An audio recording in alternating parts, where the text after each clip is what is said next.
Hi everyone, this is the second part of the lecture on Housing Development Control and Licensing Act 1966, which is on Home Buyers Claims Tribunal, otherwise known by its acronym HCT, Home Buyers Claims Tribunal. So at the end of this lecture, students will be able to explain Home Buyers Claims Tribunal, in terms of the function, the jurisdiction, and also the procedures involved. From from the filing of the claim itself until the hearing of the tribunal. So prior to 2002, house buyers can only claim against developers in court, which was costly and also time-consuming for the house buyers. And sometimes the claim amounts are too insignificant, and sometimes can be quite insignificant that claiming in court may not be worth it or may not be worthwhile for the house buyers. Yes, but they didn't have any other alternatives then, before 2002. So there were cases whereby house buyers were not able to seek seek any damages, seek damages against any losses that they suffered or anything regarding their sale purchase agreement that was not fulfilled by the developer. So at that time, there was no other recourse than going to the High Court. So the government felt that something has to be done, to further enhance the interests of house buyers. And in 2002, the Housing Development Act was amended, to establish the Tribunal for Home Buyers Claims. As we know, a tribunal is an alternative dispute resolution mechanism. So meaning that if there are disputes between parties, besides going to court, there is an alternative way to resolve the conflict or the dispute. So in this particular case, the disputes between the developer and also the house buyer is being settled at the Tribunal for Home Buyers Claims, HCT, instead of going to court, which is the situation before the introduction of HCT in 2002.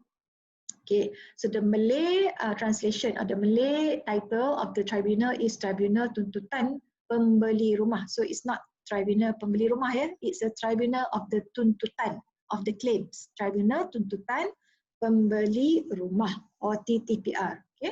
To hear grievances, grievances ni claims lah ataupun complaints lah. Grievances, masalah, permasalahan. To hear grievances of house buyers with claims related to their house. So who is the party? Who is the claimant here? Siapakah orang yang buat claim tu, yang file claim tu? If you say that it's to hear grievances of house buyers, it must be the house buyers who are the claimants yang filekan the claim at the tribunal.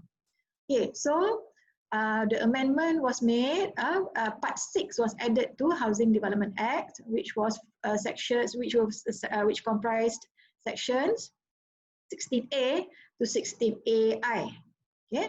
And then also there's a new, together with that, a new regulations were passed, which was the Housing Development Regulations Tribunal for Home Buyers Claims 2002. And within the regulations, it contained procedural and administrative matters, so more detailed than the Act itself and then the Housing Development Act itself.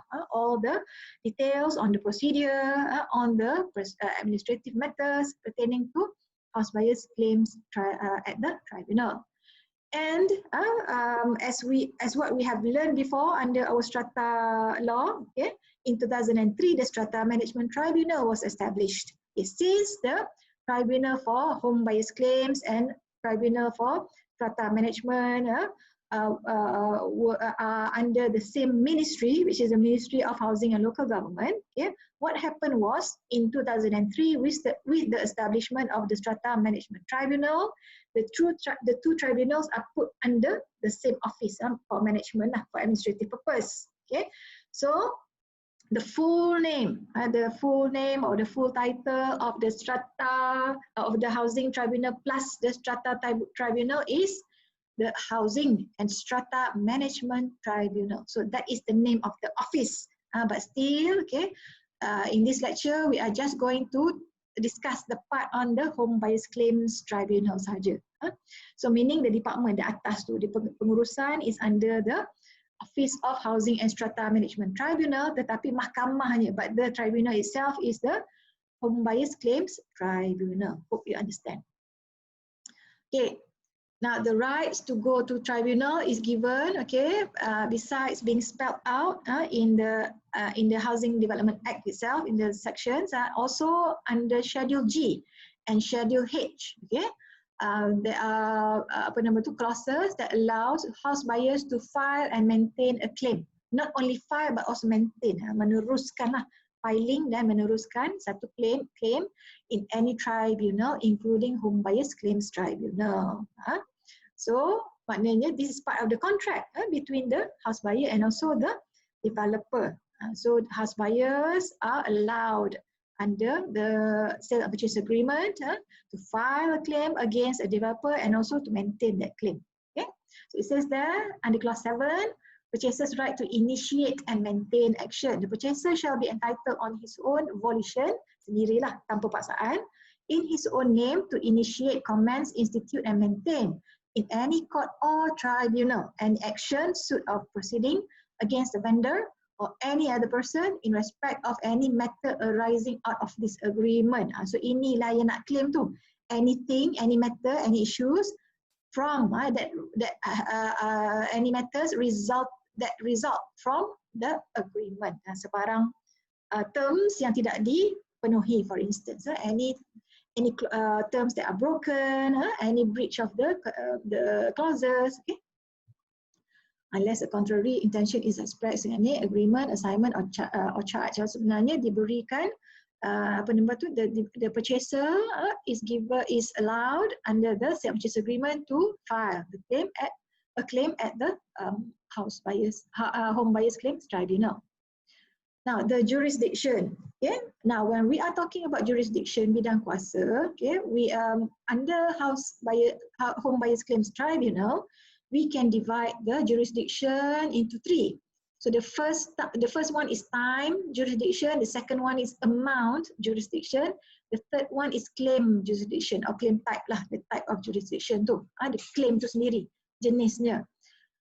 But before that, we need to define home buyer under the regulations, and also under the Act. Apa maksud? Apa definition?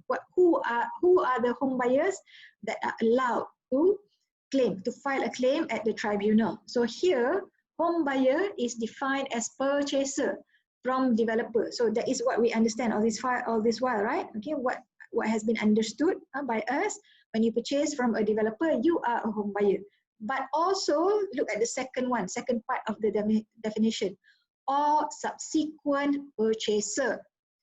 That is the second purchaser from first buyer of the housing accommodation. So that means that if there is a subsale from the first buyer to the second buyer and there is a claim arising from the sale and purchase agreement, for instance, defects yang tak dibaiki, defects not repaired within the defect liability period, the second purchaser can claim against the developer. So now is essentially a house buyer claiming against a developer, but the definition of house buyer or home buyer tu is not just the first house buyer, but also when the house buyer sells his property to a second party, okay, during the defect liability period, for instance, kan. So the second purchaser is afforded the same protection, with the same rights lah under the defect liability period against the developer. Now, as per section 16N, okay, dalam HDA, under HDA, when we talk about sections there, I'm referring to the Housing Development Act, no more regulations. I'm talking about the HDA. Section 16N, claim must be filed no later than 12 months from the date of CCC issuance or the expiry of the defect liability period or the termination of the sale and purchase agreement. So no later, tak lebih daripada 12 bulan. So any date yang earlier, any earlier date. So the ball starts rolling, okay? Yeah, actually the ball starts rolling from the CCC, because normally CCC is a prerequisite for vacant possession. Vacant possession is when the ball starts rolling for the defect liability period. I remember our talk last week about our lecture on the defect liability period, whereby it's 24 months kan? Okay, 24 months. 24 months after the date of the vacant possession. So the conditions for vacant possession is CCC has been issued, kan? So whichever is earlier, is it the date of 12 months after the date of the CCC issuance, or is it 12 months at the expiry of the defect liability period? Mana yang terdahulu? No later than, no later than, or the termination of sale and purchase. Okay. Sale and purchase can be terminated now. Before, there's no provision under the Housing Development Act for the house buyer to terminate the sale and purchase agreement. But now, under certain circumstances, the house buyer can apply, okay, for the sale and purchase agreement to be terminated, but must be very special circumstances.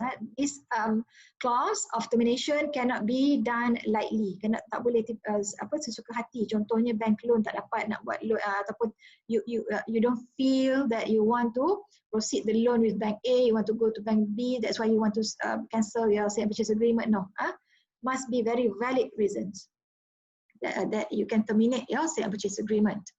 The limit of claims is 50,000. Sorry, the explanation just now refers to time jurisdiction, masa. Dia ada satu tempoh masa, bidang kuasa masa dia. After this 12 months from the CCC or expiry of defect liability period or termination of SMP, mana yang terdahulu, whichever is earlier, after that time period, the tribunal has no jurisdiction to hear or to accept any claims. Dah habis. There is a certain time jurisdiction for the tribunal to hear the claim. Okay, so time jurisdiction syaratnya either one, yang mana terdahulu, whichever is earlier. The second jurisdiction is amount, okay, which is the limit of claims is 50,000 ringgit. That is, the home buyers claims tribunal cannot give monetary award on individual or combined claims of more than 50,000 ringgit. So that is the limit to the amount limit. So jurisdiction ni boleh kata limit lah. So they cannot hear anything, any claims above 50,000. So what happens then? If that is the limit for all this kind of time jurisdiction, amount, and also the types of claims punya jurisdiction, where else can the house buyer go besides the tribunal? Of course, you go to the higher one, to the high court lah. Land matters kan? Okay, betul lah. Land matters. Okay. Or if it's regarding sale and purchase agreement, contract, you go to sessions lah, sessions court, even lower than high court sebenarnya. If it's related to the contract itself. Okay. Now, claims must be filed no later than 12 madah. Okay, second one, 50. I said just now, either the claim, the award cannot give monetary award on individual or combined claims unless, kecuali. So the time jurisdiction was given under section 16M, cannot be more than 50,000 unless, section 16O says, unless both parties have a written agreement that the tribunal can hear claims of more than 50,000 ringgit. So the written agreement must be made before lah, prior to that, before the before the issue arises lah, not when the issue arises then they sign, but both, unless both parties have a written agreement. No, that's not, it doesn't say. So at any point when both parties agree in writing that any claims above 50,000 ringgit can be heard at the tribunal, then 16O allows that to occur. Now, what about the claim jurisdiction, which is technical and non-technical claims related to houses to new houses, to houses lah, bukan new. Ayalah, new houses within the defect liability period. Yeah. Now, types. Okay, we have technical claims, types of claims, and we have non-technical claims. Now, according to section 16L, a house buyer may claim at tribunal for any loss, sebarang kerugian, loss suffered, or any matter concerning his interest as a home buyer under this act. So inilah types of claims tu. Is apa nama tu? Is the types of claims provided broadly or generally under section 16L. Dia kata mana-mana saja any losses or any loss suffered, any matter concerning his interest as a home buyer under the HDA. Okay. So if that's the case, maknanya any loss ni can be monetary and also non-monetary kan. So what is the non-monetary punya claims tu? Maybe to ask for developer to apa nama tu, to undertake any apa nama tu actions, repairs ke. Okay. So what are the technical claims? One, defects in workmanship. This is very clear. If there's any apa nama defects in the house or in the new house whereby the developer refuses to make correct or to make right, then the house buyer can claim for the defects in workmanship at the tribunal. Can claim the cost lah. Maybe the house buyer, okay, can repair first the defects, and then using the invoice, using the receipt, can claim the cost at the tribunal. Second one, non-compliance of approved plans and specifications by developers, or any omissions or any deviations from the sale and purchase agreements. For instance, types of finishes are different. Specification, we're talking about specification here, type of finishes, floor finishes. And in the sale and purchase agreement, it's stated marble kan? But in the finished house, it is just tiles. So you can claim for the difference in value between marble and tiles. Okay. Approved plans, the dimensions of the building, for instance, the dimensions of the rooms as per the sale and purchase agreements, when not delivered by the developer, can be claimed. Dah considered loss, dah considered lain, sudah lain daripada sale and purchase agreement as agreed. The contract has been agreed by both parties. So we say any omission, any deviation. Also sometimes the developer in the sale and purchase agreement, okay, maybe promise certain amenities or certain facilities for the house, coming together with the house. Okay, then the developer does not provide. So this is omission. Omission maknanya tak buat. Deviation means menyimpang, lari, menyimpang daripada the promised or the plans and specifications. Okay, non-compliance maknanya tak buat according to the plans or specifications. The third one, under technical claims, refusing or neglecting to remedy defects, shrinkage or other faults to the building. Okay, sama juga macam tadi, defects tadi dah berlakunya kecacatan bangunan, and then refuse to remedy pula defects tu. Then maybe there's shrinkage in the building or any faults yang perlu dibaiki that the developer needs to repair and address.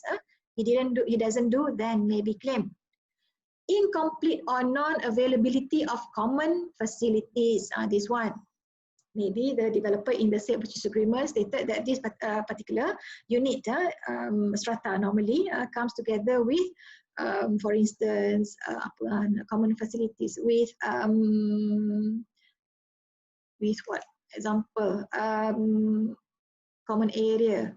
Gardens, for instance, maybe at the rooftop garden, maybe there's hanging gardens, vertical gardens or whatever, then not being provided, or gyms, common facilities, gymnasium, swimming pool are not being completed Okay, so in part or whole, maknanya tak siap semua ataupun tak siap separuh. So in this particular case, the incomplete or non-availability of common facilities is now the swimming pool, the wading pool, the gym, whatever common facilities not being provided as per sale and purchase agreement, then the purchaser can claim in the HCT, the Home Buyers Claims Tribunal. Next one is compensation for adjustment in land area as compared to the measurement in the SPA. So maybe the purchaser received his title, then he checked against the sale and purchase agreement, then he discovered that the land area is smaller than the sale and purchase agreement, what they agreed before in the sale and purchase agreement. Could this happen? Yes, it could happen, okay, especially with new developments, okay, whereby you have, for instance, in the sale and purchase agreement, you have a lot which has not been surveyed yet. So you have a provisional title in the sale and purchase agreement. But when you receive your house, the final title has been issued, the lot has been surveyed, ukur halus, sudah ukur halus. So what happens is there may be a difference in the land area, okay, whereby the provisional land area may be bigger than the actual, the surveyed land area. Surveyed land area is smaller than the provisional land area, then the purchaser can claim for the difference in tribunal. Now, what about non-technical claims? Okay, non-technical claim has not to claims that has that is not related to construction, not related to the construction. Okay. Okay, we are talking on the physical building itself. Okay, now we're talking about delays. For instance, delay in handing over of the vacant possession, the late delivery just now.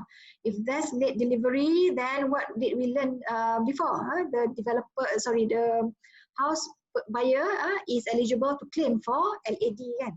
Claim LAD, which is 10% day to day per 10% per annum to be calculated day to day. So the delay too can be the amount that the developer must pay due to the delay can be calculated outright using the formula. It's based on what? Okay, besides the 10%, besides the day-to-day, besides the per annum too, is based on the purchase price.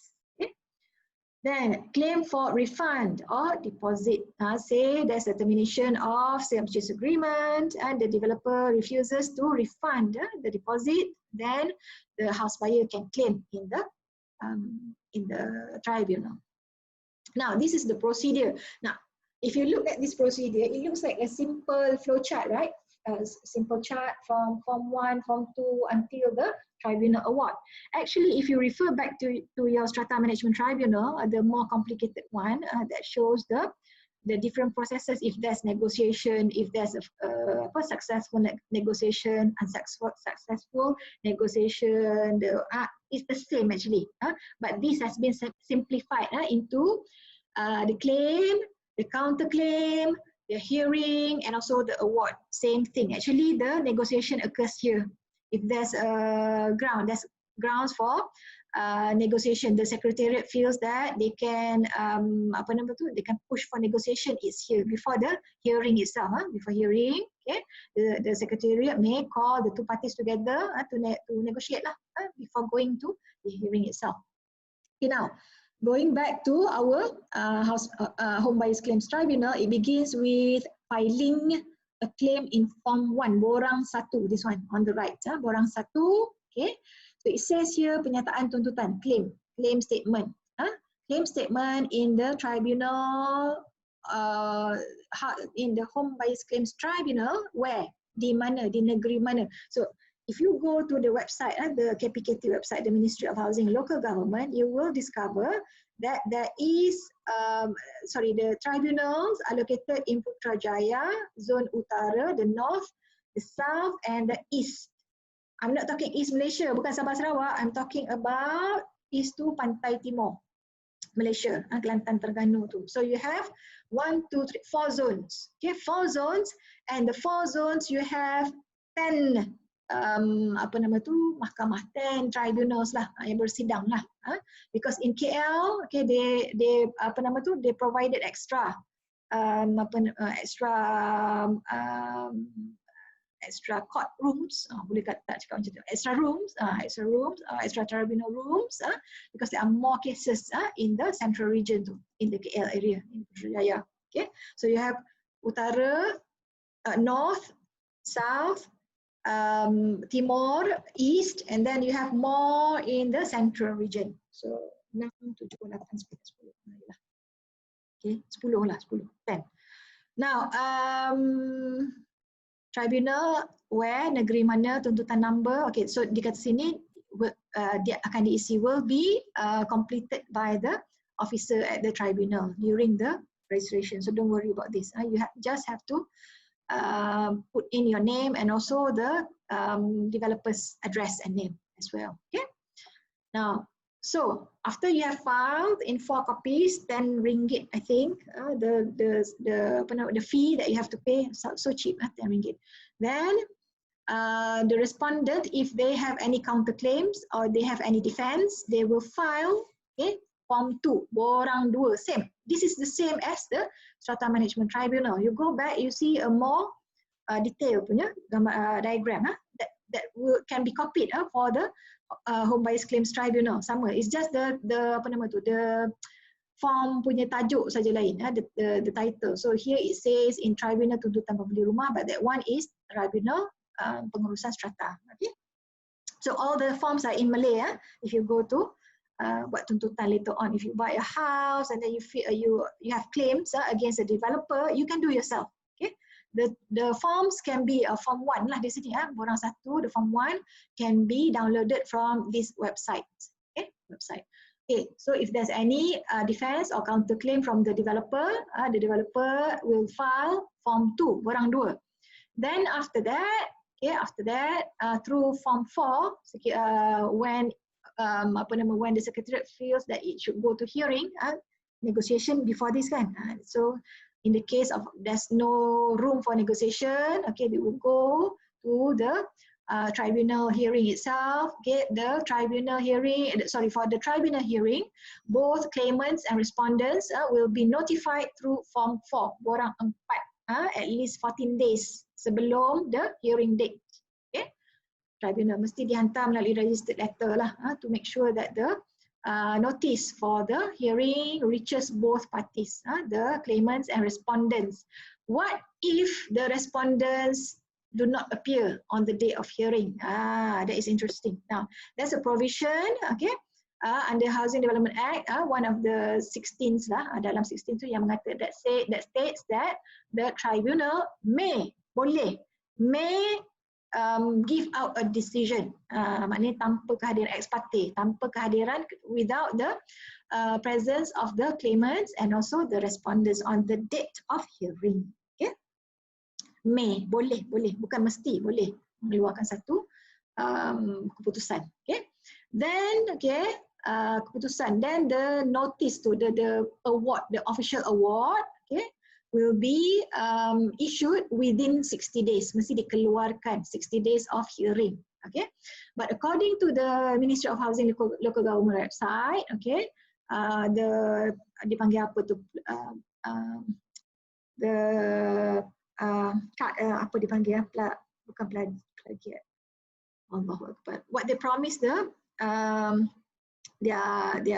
clients lah, the clients charter lah, they promise to issue the tribunal award within 14 days of the hearing, to promise dia. But under law, it's 60 days, 60 hari.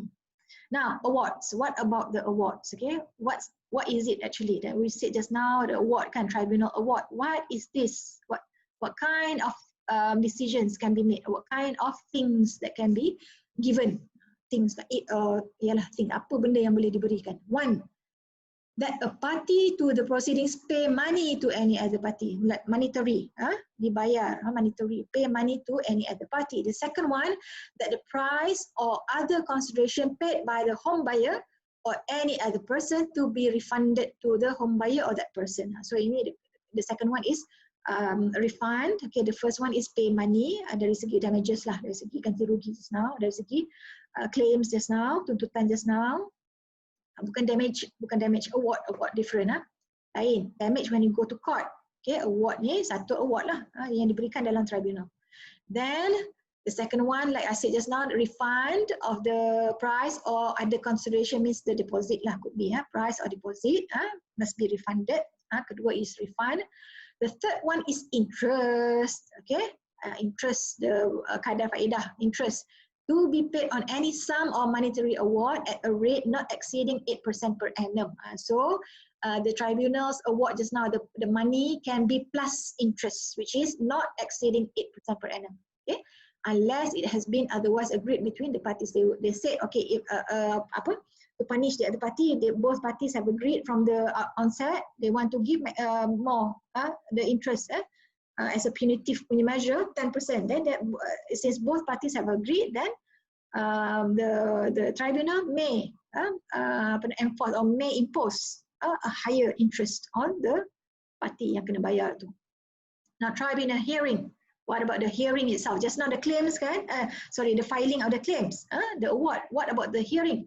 Notice of date, time and place shall be served for claimant and respondent to appear at the hearing. Okay, 14 days before the date of the hearing. Okay, the notice must be served.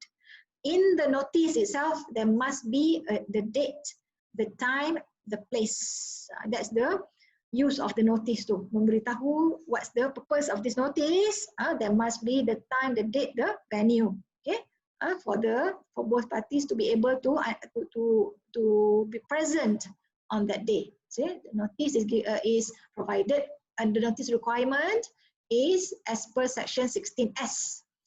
Both parties have the right to attend and be heard at the hearing, self-represented, unless the tribunal feels that representation from a lawyer is necessary. Okay, so the general rule is both parties go there on their own, represent their own selves, speak for themselves, unless the matter at hand is so complicated, maybe it involves some points of law that the party, maybe the claimants, especially the house buyer, they don't have the legal knowledge, so they feel that they are not equipped to speak for themselves on that day.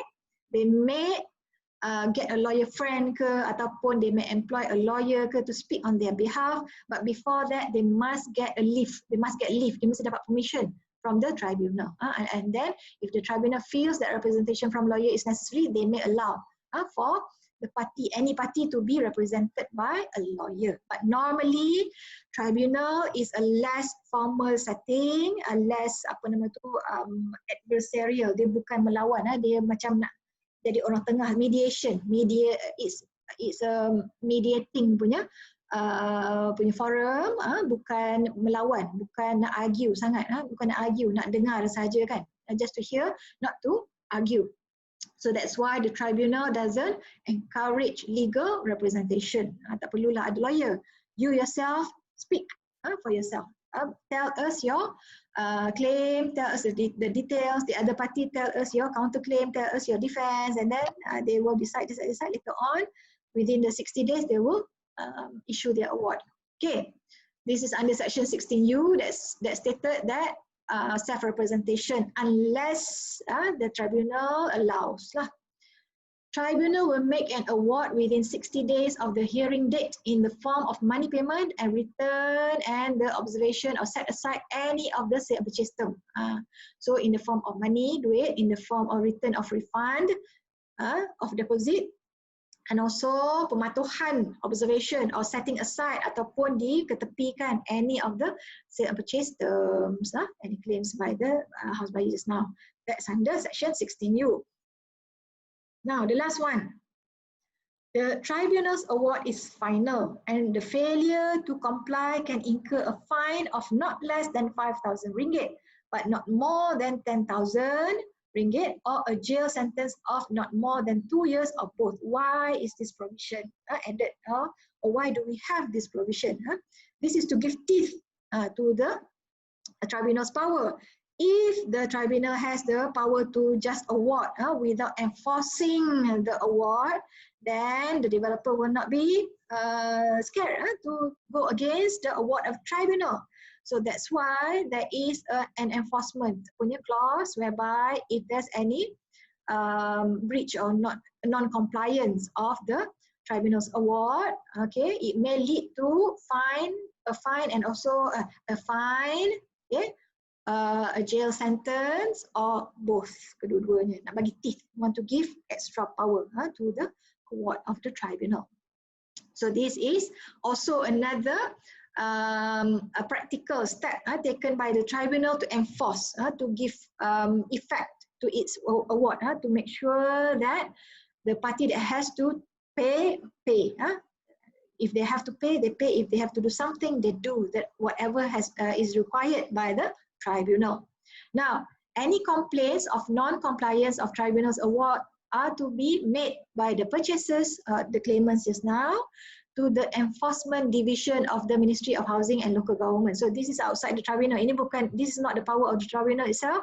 This is the power of ministry. This is what the ministry does, okay, as a further enforcement step against besides the fine, besides the jail, or both just now, the powers given to the tribunal. The ministry itself, what they do is, if there's any complaints and they check the complaints and they discover that yes, the award has not been not been followed by the developer firms which did not comply will be blacklisted. What will happen? They will not be able to operate lah. They will not be able to continue with their development activities. Dia tak boleh jadi developer. Because it's not only their names that are blacklisted, but also the board of directors. Unless they name other proxies, other people as proxies to their firm, then essentially what this means is the developer company, and also their BOD will be blacklisted. So this means no business lah for them. So this is a further step of further action that the Ministry of Housing and Local Government has taken, to give more power, to give more support to the tribunal.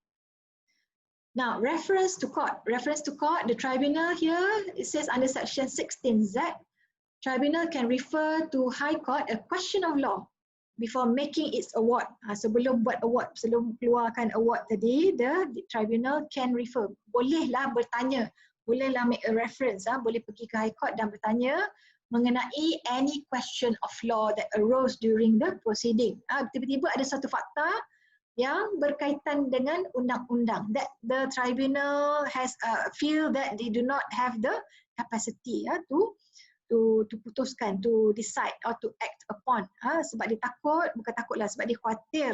They are worried that if they make a decision based on a unresolved question of law, that particular decision may be challenged later on. So rather than letting their decision to be challenged, what they do is, before deciding, before making an award, they refer that question of law to the High Court. Okay? And that particular question of law must be of sufficient merit. Mestilah satu yang significant lah, significant enough to be referred to the High Court. So the tribunal chairman or tribunal deputy chairman or siapa saja or whoever representative from the tribunal sitting on the tribunal on that day, okay, will use his own judgment whether this has the question of law has sufficient merit to be referred to High Court. If he feels that it has sufficient merit, okay, then he will make the reference to court. If a reference under this section, section 16Z, is made, the tribunal is bound by High Court decision. Sekiranya dah tanya court dah come back with a answer, the tribunal then must use the answer as part of their consideration, must make its award according to the decision of the High Court regarding the question of law. Next, this is a case study or a case, okay, that went to court on the question of the is it a jurisdiction? I think so. Jurisdiction of the tribunal. Hariram Jayaram, anak lelaki Jayaram, and 14 others versus Sentul Raya Berhad 2003 case. Actually, for this particular lecture, there are two cases. One is this one, Hariram anak lelaki Jayaram, that I would like to highlight, and the other one is the case in your course book. We shall do that as our tutorial. The other case. Now, as you can see later on in the facts, it's not the question of law is not totally one-sided. It's not totally on the jurisdiction of the, no, it has to do with another law as well, okay? Because you must understand that the sale and purchase agreement is essentially a contract between a buyer and a seller. So besides the Housing and Development Act, okay, sometimes, okay, you have to refer to other laws. So in this case, you have to refer to the Contracts Act 1950. So this is what happened to the case whereby Sentoraya used another law as a defense against the decision of the tribunal. Okay, we can see here the facts. Let's discuss the facts first. Okay, so here is again it's Hariram, anak lelaki Jayaram, and 14 others. So that means Hariram plus 14 others, meaning altogether there were 15 plaintiffs. 15 plaintiffs purchased condominium units from developer Sentoraya Berhad, who is the defendant. This is a high court case. Using standard sale and purchase agreement as per Schedule G, Schedule H, YH, not Schedule G. Okay, by now I hope you know already that Schedule G is the sale and purchase agreement for landed properties and land with buildings, and Schedule H is for subdivided buildings. H is for strata units, strata residence. G and H are sale and purchase agreements for residential units. If you purchase a shop, a commercial unit, you do not use Schedule G or Schedule H. Schedule G and Schedule H are contained by the Housing Development Control and Licensing Act 1966. So clearly, Schedule G and H refers to housing development, housing units. Okay, now, Schedule H. Clause 7, it says that, okay, under Schedule H, Clause 7 states that time is of the essence. Masa itu sangat penting kepada kontrak ini. Time is of the essence.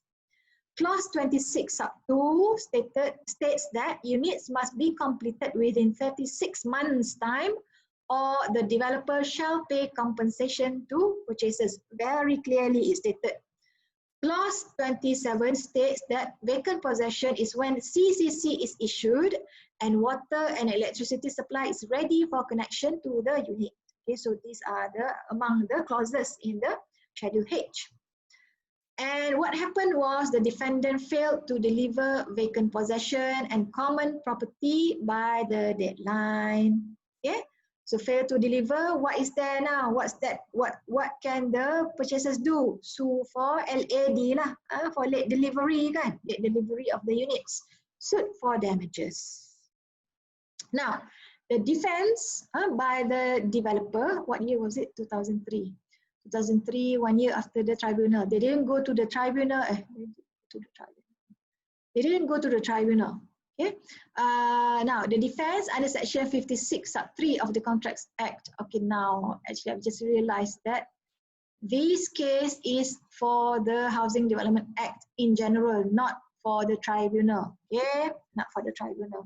The reason why this was part of your lecture notes before under the HDA for the both weeks. But anyway, we will discuss this case.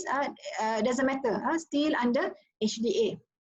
Now, the defense under defense by the developer or by the defendant was under Section 56(3) sub 3 of the Contracts Act. Okay.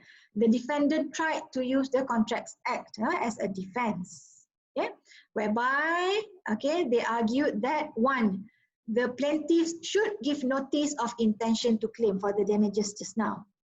Since there was no notice, the plaintiffs have forfeited their rights to terminate the contract, and therefore the provision of time is to be of the essence. It is no longer applicable. No contract lah, dah terbatal. That forfeited their rights to terminate the contract. Provision time is of the essence, tak ada lah, tak terguna pakai lagi. And also another defense under Section 47 of the Contracts Act 1950 is force majeure clause. Force majeure clause is a standard clause or a standard provision and under any contract that gives the parties to the contract an escape when there is unforeseen circumstances that are so big that cause the performance of the contract that is required in the complex to be impossible. Tak boleh buat sebab ada satu event, due to an event. For instance, fire. For instance, now COVID-19 kan, itu unforeseen circumstances, pandemic, epidemic, fire, natural disaster. All these things can be considered under force majeure clause. Okay, understand, yeah? Force majeure. Now, the defense by the developer when they were trying to answer to the claims by the claims by the plaintiffs. They say that Schedule H is part of the housing development control and licensing regulations. Regulations is not an act. Regulation is a subsidiary legislation.